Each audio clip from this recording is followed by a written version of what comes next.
સુરતના ડુમસ બીચ પર કાર ફસાવાના કેસમાં કાર્યવાહી કરવામાં આવી। આ ડુમસ બીચ પર વાહનો જે છે તેના પર પ્રતિબંધ છે, તેમ છતાં એક વ્યક્તિ જે છે તે કાર લઈને ડુમસ બીચ ખાતે પહોંચ્યો હતો। તેની કાર ત્યાં ફસાઈ ગઈ। કાર દરિયા કિનારે લઈ જનારની હાલમાં ધરપકડ કરવામાં આવી છે। 18 વર્ષના કાર ચાલક શેઝાન ચામડિયાને પોલીસે ઝડપી પાડ્યો છે।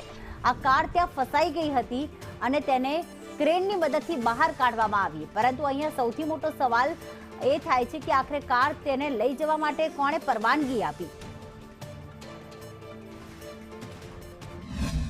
ત્યારબાદ વાહન સાથે હાજર ચાલક કે જેનું નામ શેઝાન સલીમ ચામડિયા છે, જેની ઉંમર 18 વર્ષ છે તથા તે ગ્રીન એવન્યુ મોરદો રોડ ખાતે રહે છે અને બીએના ફર્સ્ટ યરમાં અભ્યાસ કરે છે, તેની અટક કરી હતી। વધુમાં આ વ્યક્તિની વિરુદ્ધ બીએનએસની કલમ 281 તથા એમવી એક્ટની કલમ 184, 177 કે જે બેજવાબદારી તથા ગફલતભરી રીતે વાહન હંકારી અન્યના તથા પોતાનો જીવ જોખમમાં નાખવા અંગેની કલમ છે, તે હેઠળ ગુનો દાખલ કરવામાં આવેલ હતો।